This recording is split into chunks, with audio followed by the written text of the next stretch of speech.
Think about this. I talked about it a few minutes ago, about positioning yourself as an industry expert.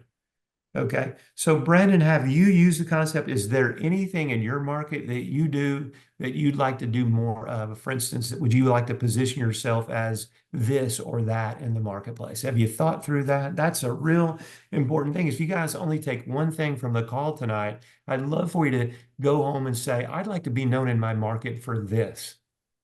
And then let's have a subsequent conversation about how we make that happen for you. We marketed to the affluent. That's all we were interested in. Yeah.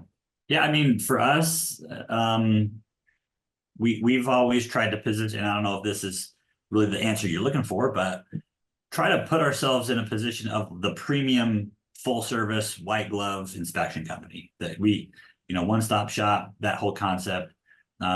We've made some content actually for some of the high-end homes and kind of tried to position ourselves as kind of the affluent type inspection company that does those higher end, estate level type of homes.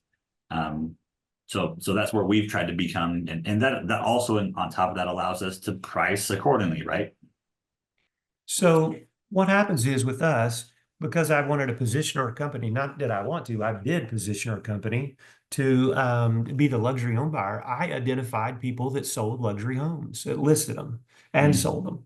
And so what happens is Coldwell Banker had a program and they invited me over to be their speaker.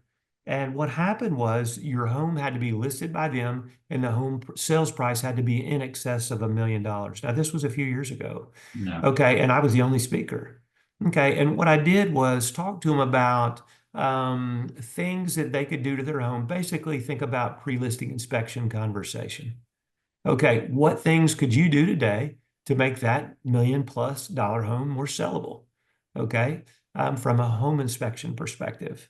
And then they would call me on the phone and ask me these questions and that kind of thing. I built those kinds of relationships where we got invited to those events. Okay. And because I'll speak anywhere 5 people show up, I'll speak. Okay. Less than 5, not so much. The bigger the crowd, the better. But the fact of the matter is that really worked out very well.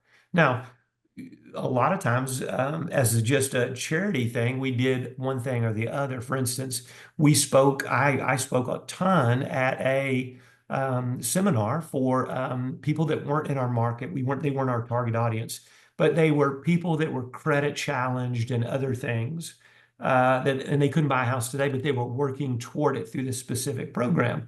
And the lady that ran the program gave us tons of business, okay, outside of this. But I would speak there. It was like we could only do certain Saturdays, so like 20 Saturdays a month. I would go there and speak. A year, not a month. A year, I meant. So what happened was, even if those people bought a house 3 years later, they called us.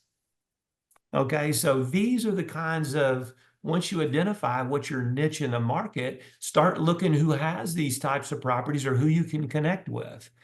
One of the things that we did in Georgia, and especially in the Metro Atlanta area, we had a ton of basements and crawl space that leaked.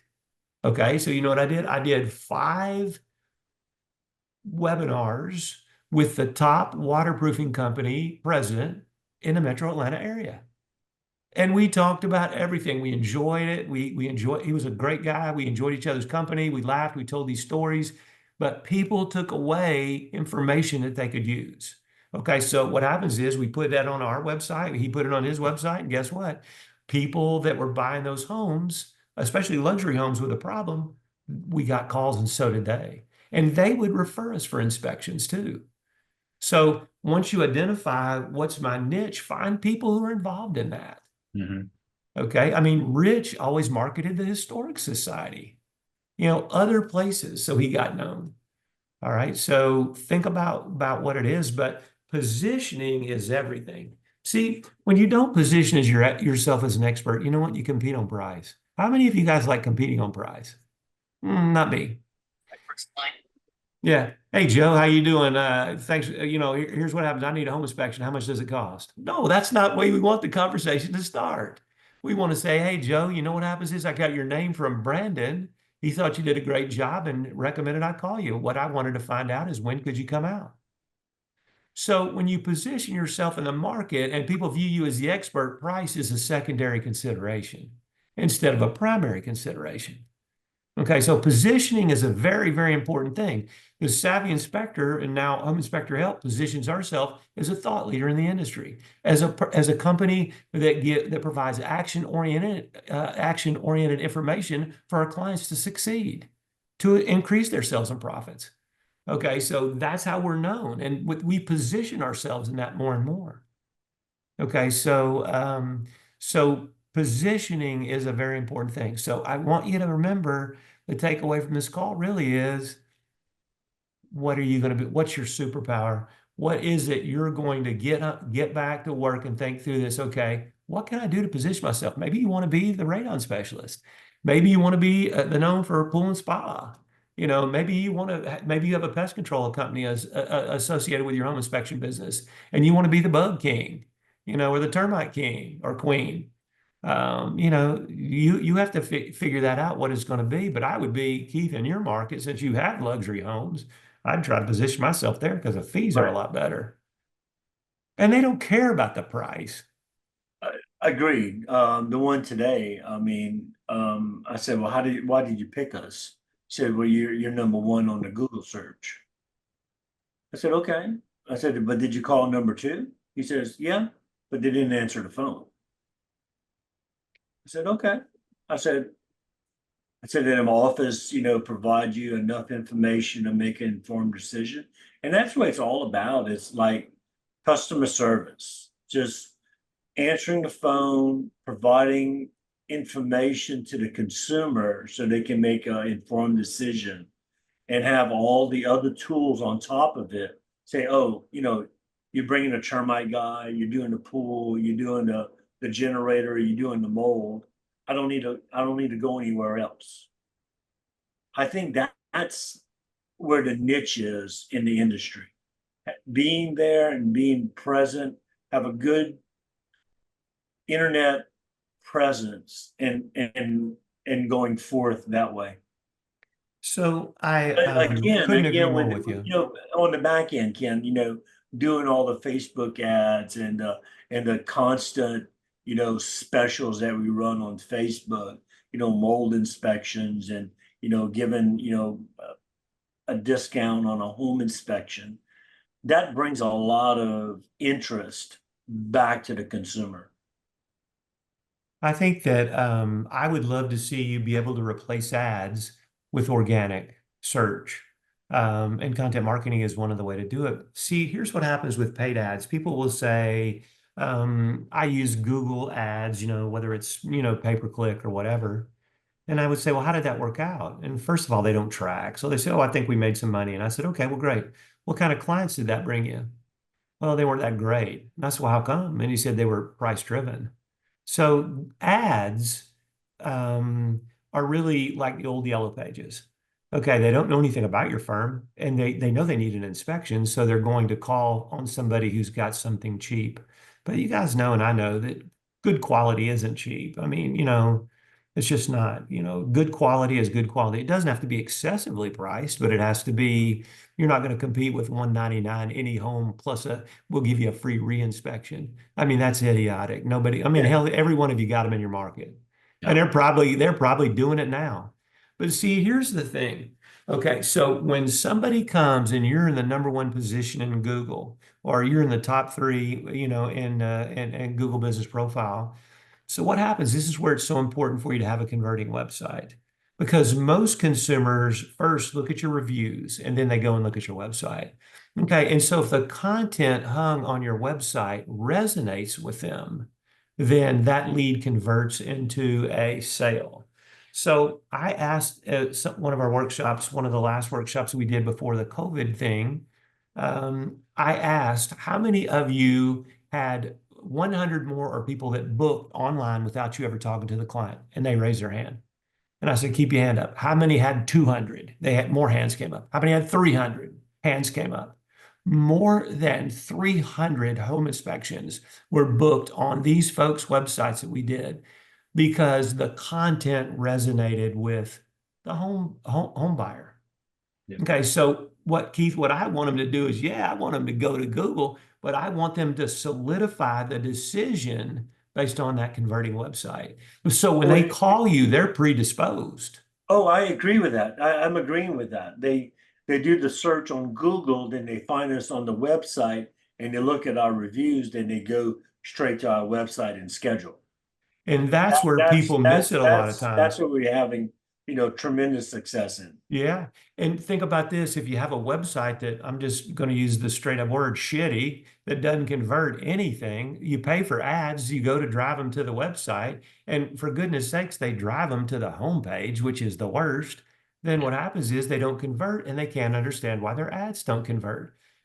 The second thing is, if you get a cheap client, what kind of referrals are you going to get from? Are their friends going to be cheap too? Yep. Yes. Yes. We don't want the Our- cheap client. We don't want the cheap ones. No, but that's what you get off ads. That's what you got off Yellow Pages. Okay, so content marketing. Okay, so think about this. Let's go back to our mold example. I have black mold in my shower. Thank goodness I don't, and we have white tile and white grout. Is that insane or what? But anyway, the fact of the matter is that they have mold and they don't know what to do.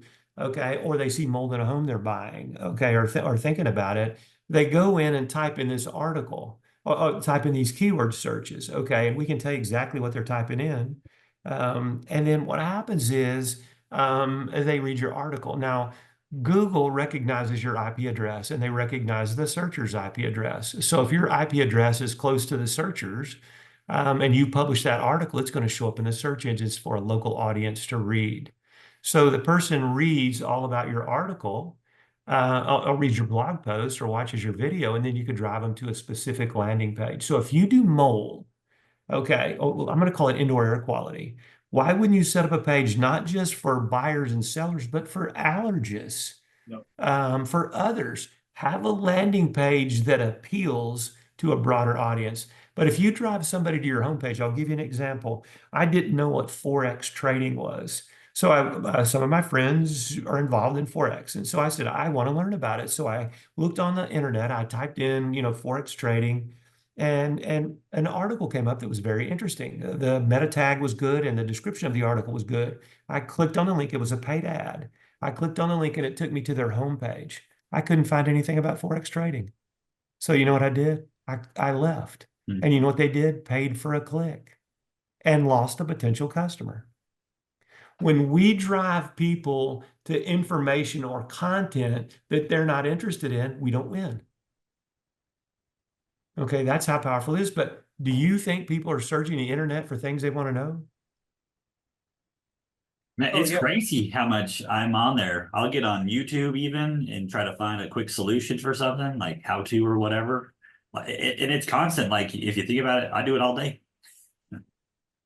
I mean, I got a think question about for Brandon. So Brandon, you search the internet pretty much. So you ever watch this guy, Gold Star Inspections out of Houston, Texas? Martin I've Clark? I've not heard of Gold Star. I've heard of a handful of guys that have a pretty big following. Let me tell you, this dude produces videos on each new construction he does, and he's got like thousands of views. And it's like, why cannot I not do that? You know what I mean? It's like a block. Like, I see all this stuff and it's like I want to do it, but I just can't do it. It's just off topic. I just want That's to no, content, it's not. though. It's not off topic. It's right on the content. topic. Yeah. I mean, it's right on It's the like, topic. man, it's like this Yeah. dude is like posting probably 3 to 4 times a day on new construction, and his tagline is "That ain't right." And I it's dig like, it. I man, dig it. So he's he has positioned got it. himself as a new As the construction expert. expert. as the expert of new Yeah. construction. That's his superpower. So Yep, who's going to call him? People who are getting a new construction and they want a good inspector. exactly. When you look at his YouTube, it's like his views are like in the thousands. Yeah. I'll tell you, Keith, we had a new construction division, residential resale, and EIFS. And our new construction videos were so successful, they had thousands and thousands of views. and the contractors would get on their subs and argue about who was right and all. Right, I know, I know. And I loved it, Yeah. because what happens is that they're generating the content now in the He- comments, and it gets He more has the people same thing, involved. Ken. Yeah, he has the Yeah. same rebuttal, and things he found where somebody, rebuttal against it, but it's just, he has so much good content and so much following and reviews. It's like priceless. So Brandon said it a minute ago when we were talking about it. He said, people really like to watch these things. Do you know how interesting home inspectors are, really? I mean, I would always say we're the best guests at a cocktail party. You know why? We got the coolest damn stories. Okay, now you can think of stories like I write a lot of times when I'm writing a blog post, I write about the raccoon story. But that lady was running for Secretary of State in Georgia and won, and she was my client. And they had a family of raccoons living in there. And the first thing you know, oh, there's a yellow stain on the ceiling. And they can't figure out what it is. Oh, Ken comes in and finds a whole family of raccoons in there. Okay, so there's all kinds of interesting stories. Oh, yeah. Like how about the time I go out to inspect a rental property and the dude opens the door and a big old cloud of marijuana comes out the door. Okay, so I said to him, the first thing I said is, "Hey, I'm Ken, going to be an inspector today, but I guess nobody told you I was coming, huh?" And then he looked over there and I said, "That smells like some good shit," And then he's like, "All right." I said, "Here's what I'm gonna do. I'm gonna go down to the Waffle House and have breakfast and let y'all clear this fumes out of here, and then I'm gonna come back and do the inspection because now that I breathe your stuff, I'm hungry." And the guy laughed, and everybody laughed, and we were on down the road. Well, I can't tell you how many times I've told that story. Yeah. Okay, people love to hear the stories that you got to tell. You got great stories. Now, listen, if you were a damn accountant, no offense to my accountant friend, our CFO saves me a ton of money in Beth. Love the guy, dude. But my God, man, what are you going to talk about on video? Okay, let me write an article about the most recent tax change. Now, Maverick, I see him smiling, because the damn truth of it is, how would you like to be that guy? Okay, Yeah. from a content marketing perspective, today we're going to be talking about Bueller, really, Ferris Bueller's Day Off, dude, like no chance. But home inspectors got the best stuff. Yeah. Joe, did you have a comment? I did, and I was gonna tell Keith this instead of just doing that ain't right, he could do that isn't right and start it. Yeah, just change it up a little bit. I'm gonna tell you. What is funny, actually. Joe, do you watch him, Joe? I've seen a few, but I try to stay away from that. Oh, Joe, he's got some good stuff, man. Yeah, and I've I seen, get He's in got that. some good stuff. I've seen some Try of not that to kind get of down stuff. those rabbit holes. In fact, when we had just a few weeks ago started our flag football team for our son, I'm coaching the team and was introducing myself to one of the kids' dads, and we were just chatting about what we do for a living and stuff. And I said, "Oh, we own a home inspection company." He's like, "Oh, there's this guy. I watch him, and he's so funny." We look at him with my kids every night, as we're getting ready for bed or whatever. So, I mean, here in Idaho, he's showing up for guys, and Dude, he's that's doing inspections in priceless. Texas. That's priceless stuff right there. Yeah. I mean, you cannot pay for that stuff, for the repercussions of those videos. Do you think he has to run paid ads? No. Thank you. No, This is no. what I'm saying, guys. No. Find your superpower. You know what happens is, and Joe, I would say this to you, most of your competitors are really not worth paying attention to, but somebody has a good idea about even if it's not a subject you agree with, look at positioning. Whether you want to position yourself in a different way, this guy has taken what we're talking about right now to the nth degree and positioned himself as the expert, and his schedule is full. Okay, so there it is. I was Yeah. thinking of something funny, but I don't know how you would market it, but you could say, I'm not a deal killer. But how would you market that properly without sounding like you're not a bad inspector that doesn't Okay. find anything? So I'm going to go back to a thing Dan Kennedy, the great Dan Kennedy, still alive. He's just really old now, but he was the best marketer ever. I mean, the guy's just, if you want to read about him, you can read all about him. But I was a Dan Kennedy student, and one of the things he taught it was message to market match. does the message that you're conveying match the market you're going after? So the message that you just conveyed right there to us is the perfect message for the real estate agents. We won't kill your deal. Okay, and then you go on to explain how that works. And we've done it. So believe me, I know that. Okay, but the second thing is consumers think that home inspectors in many cases are in cahoots with the real estate agents. Okay, and so that would be the last thing that you'd want to say to that market. So what you'd want to say is, we find more problems with homes, so you don't have to pay, for all these post-closing expenses that were undisclosed. That we have a whole message. So the message to the consumer is, we're thorough, we're professional, we're so thorough you can sleep at night and not have to worry about finding post-closing expenses. Okay, that's the message you want to do that. So if you're going to go directly to the consumer, which I want you to, then what happens is the message would be, we're the most thorough inspection out there, and here's why and what it means to you. I like to lead with the benefits. You don't want to worry about when you close on that home, sleep sound tonight, select us as your home inspector. Okay, so I'd want you to pitch that message, but the message that we won't kill your deal is a fabulous message for the real estate agents, as long as you explain it. It's definitely targeted to agents.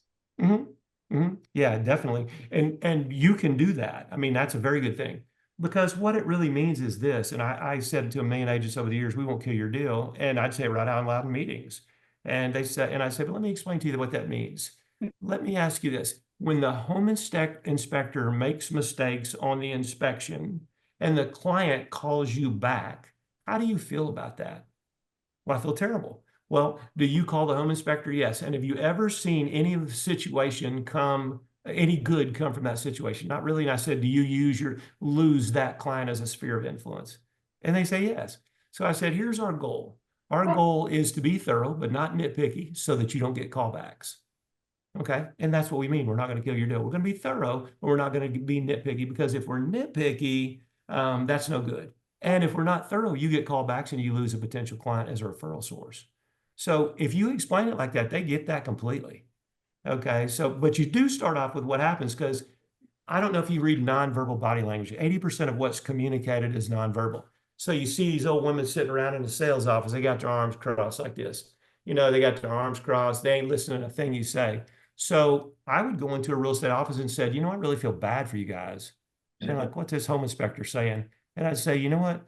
A lot of home inspectors out here in the market don't really care about you at all. They don't care to kill your deal. You know what? And I bet that really hurts your commission income. And they're like that. And I said, the difference between them and us, we don't kill your deal. And now I got their attention. And then I say what that means. Okay, thank you.